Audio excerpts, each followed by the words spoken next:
The TMJ-TMD conundrum is real and has been puzzling the dental and medical professions for decades. This is the TMJ-TMD Demystified podcast with Dr. Tony Urbanic, where we'll connect the dots between TMD symptoms and the actual cause.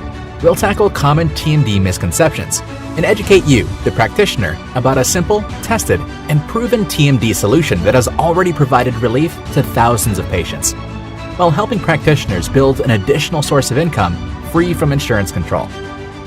Welcome to this episode of the TMJ-TMD Demystified podcast.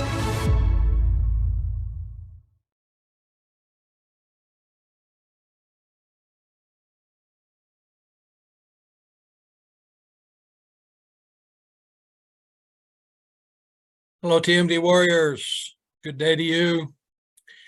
I am recording here today on July 4th, 2023 from beautiful Nashville, Tennessee, actually Brentwood, Tennessee, about 10 miles south of Nashville.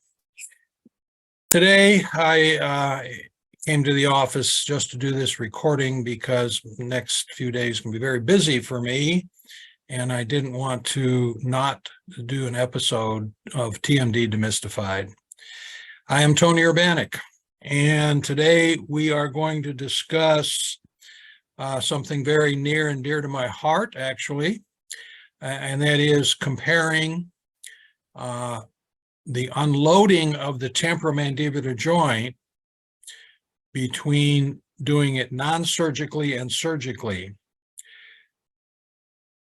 The Urbanic device and protocol, as it turns out, does nothing more, nothing less than unloads the temporomandibular joint like a set of crutches would unload an inflamed knee or a damaged knee.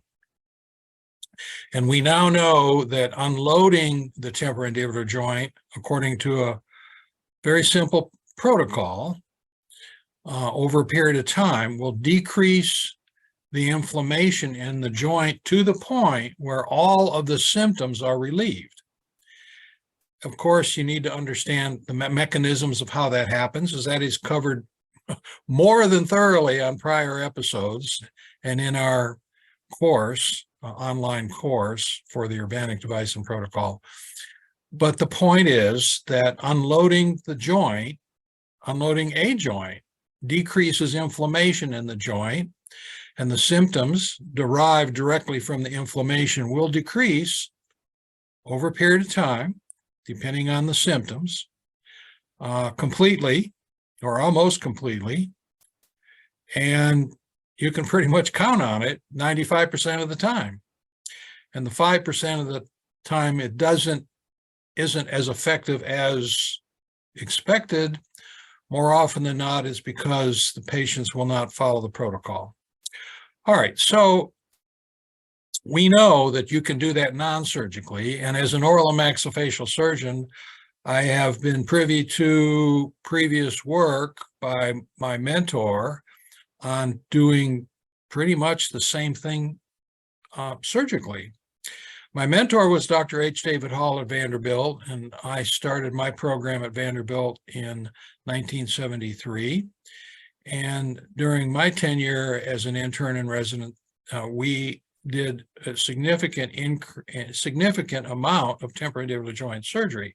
And that is why when I finished my program, which included internship, residency, medical school, and some academic training, including 2-year independent research with my own research project with NIH, NIDCR, I was able to, in private practice, develop a significant practice in temporomandibular joint surgery, and over a period of roughly 30 years, performed over 2,000 temporomandibular joint surgeries of various kinds, both through the open joint incision or through an arthroscope, about 50-50. Half of them were open joint surgeries and half of them were arthroscopic surgeries.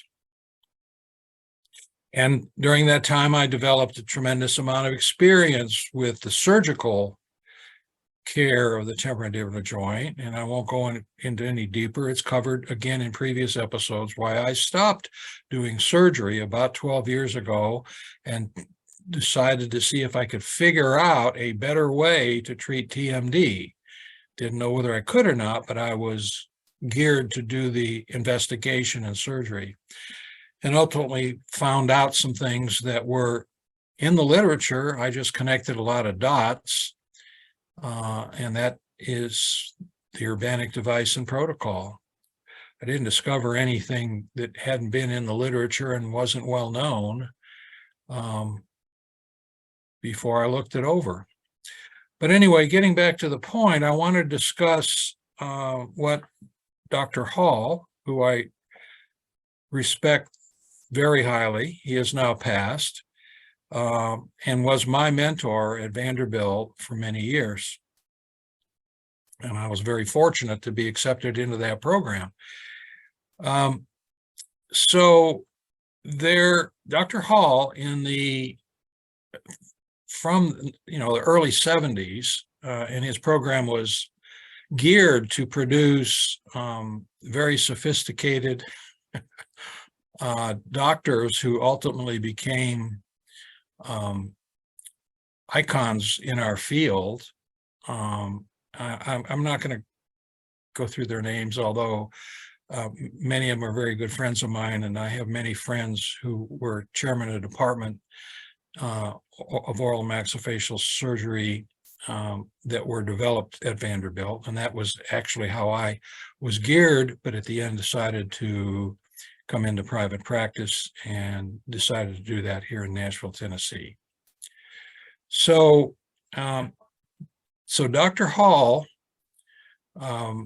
was very effective in making the surgical advancements of temporomandibular joint surgery.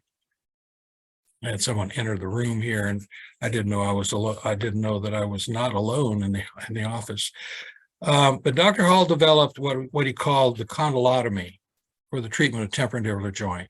And to explain first, it is a very simple concept, and that is, he found that if you did a subcondylar osteotomy, that is an osteotomy inferior to the condyle, to the angle of the mandible, and allowed the proximal segment to sag, as he used the term, to allow it to sag, it brought the condyle out of the fossa and unloaded the temporomandibular joint.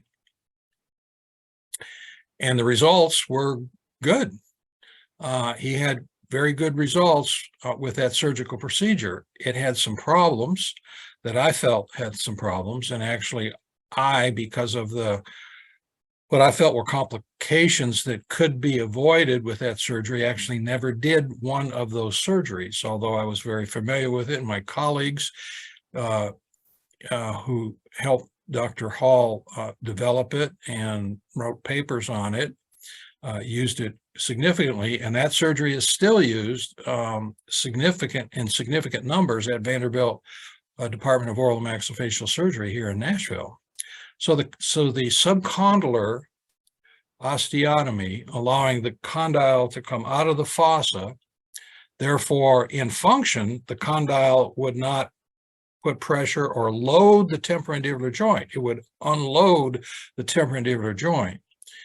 The problem with it, the complication with it, is that in some circumstances, not all circumstances, because the condyle was sagging, under function, it would come back into occlusion with the glenoid fossa, and it would create a functional malocclusion, a deviation of the mandible, and a significant dysfunction under loads and on mastication. And it was even more extensive if the surgery was performed bilaterally. And I saw problems that that were generated from that surgery, both from surgical procedures, unilateral and bilateral. And that's the reason that I decided I would not do that surgical procedure. But it's highly accepted, and Dr. Hall was an icon and is an icon in our profession. And I think that, what I have to say here in a minute will be more significant to my oral and maxillofacial surgery colleagues, but I want to go through it to make it clear to my general dental colleagues who watch these episodes that it has a very, very significant import in validating the simplicity of just unloading the temporomandibular joint, and it can be done surgically and non-surgically. Of course, surgically is more complicated, more expensive, has, as I noted, significant complications, and that is why it just worked out. When I looked at doing an independent study of what can be done about this problem, looking at, when I started to do my studies, I did not try to come up with a non-surgical solution. I just tried to look at what's really going on. I started by just trying to understand the problem because I knew my colleagues did not understand it, or they would have already found a solution. Predictable, long-term, simple solution. And as it works out, the surgical condylotomy does not fall in that category. But the point is that I was just looking to find a solution, didn't know whether it would be surgical or non-surgical. But I did stop doing surgery. I didn't feel that was the answer. So I have a couple slides to share with you to make a couple points here. Let's bring this one up here.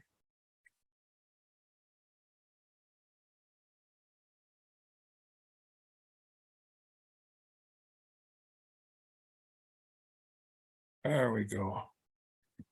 So this is a simple slide that is in one of Dr. Hall's articles that is a prelude to talking about his condylotomy, but it makes the point. And when I did my research on his articles that were published in the Oral and Maxillofacial Surgery Journal of Oral and Maxillofacial Surgery, I ran across this diagram that he had in an earlier article, which describes the amount of condyle surface or volume that can be lost because of chronic inflammation within the temporomandibular joint. And you can easily see that this is divided between left and right sides and between the bone loss within a relatively short period of time, within 2 years of a single patient. On the left side, you can see the difference in the bone volume and surface between 1958 and 1960 on the left side, and even more significant degeneration on the right side between 1958 and 1960. This was driven home by a previous episode that I did probably, it was 6 episodes ago, at the 100th episode, where I showed the significant degenerative change that could be created within the temporomandibular joint under loads, and the why the condyles are misshapen so much when you do your Panorex, and sometimes it's significantly missed as to its significance within the temporomandibular joint. But in any case, I thought I should first of all show this diagram, which depicts how much significant bone can be lost over a relatively short period of time. Now, I wanted to make this point. Now, you'd think that, okay, if you lost this much bone within the glenoid fossa, then that would naturally unload the temporomandibular joint. Well, that isn't how the mechanism, the maxillofacial masticatory mechanism works, because as the bone is lost, the condyle continues to be seated, because this diagram is made with the patient-centric occlusion. So the condyle itself can remain to be seated within the glenoid fossa, creating various issues with the occlusion, one of them being the development of open bites. But if open bites aren't developed, you can also get accommodation of the occlusion. So you get accommodation of the occlusion, which allows the condyle to be seated, and the temporomandibular joint pain continues because of chronic inflammation within the joint. So it's not as easy as where you would think that one could think that if you had a diminishment of the bone itself, that would create enough space where it wouldn't load the joint and the chronic inflammation would diminish. Well, that isn't how it works in a usual and customary temporomandibular joint patient. So this is a slide in an article by Dr. Hall, which is based on the original article, and I'm going to not read the article, but give you the reference on this article. And if you would like to look it up, you can, or if you'd like to contact me, I'll send you a copy of it. But the original article by Dr. Hall was Hall, H.D. Nickerson, Dr. Jim Nickerson, and Dr. Sam McKenna, Dr. McKenna is currently the chairman of the Department of Oral and Maxillofacial Surgery at Vanderbilt, entitled Modified Condylotomy for Treatment of the Painful Temporomandibular Joint with a Reducing Disc, Journal of Oral and Maxillofacial Surgery, issue 51, page 133 in 1993.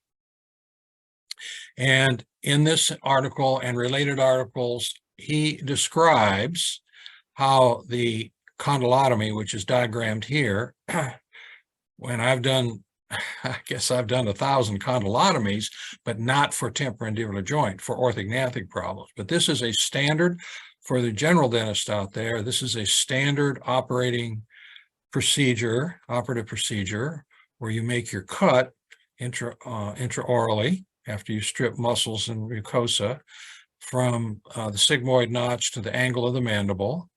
And it's used primarily, or I used it primarily, in treating mandibular prognathism. It's a relatively easy procedure to do for mandibular prognathism, where you make this cut and then intrude the mandible. In my experience, I didn't even wire these two segments together for prognathism. And because of the pressure and being in intermax fixation, these two segments would stay opposed, and you leave them opposed for 6 weeks, and the bone would heal adequately where you could remove the intermax fixation. And sometimes you put them in elastics for a few more weeks, keep them in centric occlusion, and that would solve the prognathism. But in this case, Dr. Hall used that procedure and the condylar sag to allow the condyle to move down and forward and out of the glenoid fossa, decreasing loads and decreasing inflammation within the temporomandibular joint. And he did significant statistical studies on his 400 patients that he did this procedure for, and found it was very, very successful statistically. So statistically, surgically, a good procedure. The problem was there were the complications of occlusal disharmonies or functional malocclusion derived from either unilateral or bilateral surgical procedures. And it is not commonly in use today, although there are sections, including Vanderbilt, that still use it. My point being in this presentation is that this was the surgical unloading of the joint, and certainly more complicated, more expensive, more time consuming, and more fraught with complications than non-surgical removal of the loads on the temporomandibular joint using a simple intraoral device which separates the posterior teeth adequately to unload the temporomandibular joint long enough and over a consistent period of time. That is 24/7 for the first 2 months, and then nightly thereafter, indefinitely the rest of the patient's life. So I wanted to make this this presentation for further understanding so that you could understand, the listener, whether it be general dentist or maxillofacial surgeon, could compare and contrast what has been done in the past surgically, which was effective on unloading the joint, and currently non-surgically works just as well or better, certainly simpler, certainly nowhere near as expensive, no complications from surgery, and very effective, equally effective, and the stats and the statistics are quoted elsewhere.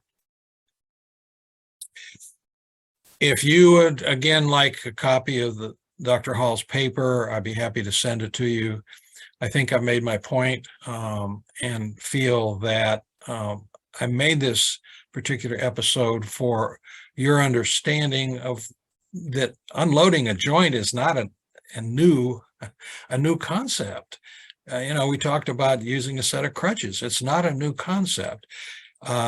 It is a new concept when it relates to and applied to the temporomandibular joint. That's one of the dots that I aligned, that my patients actually directed me where to look. I looked there, it worked, and developed a very simple device that separates the posterior teeth adequately to unload the joint and make the symptoms dissipate and go away.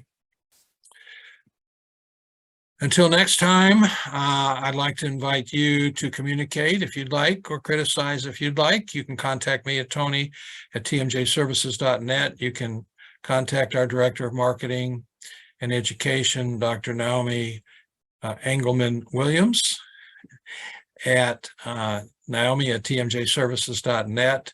Our website is www.urbanictmj.com, because we have just rebranded and have a new website, better and improved. I'd like to invite you to take a look at that. It's really spent a lot of time on it. I think it's a great asset, and a lot of information is there for you to learn from, along with looking at these episodes.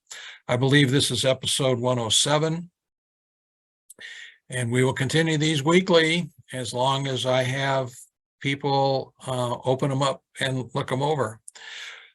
For today, I look forward to speaking with you next week. I am Tony Urbanic, and this is TMD Demystified.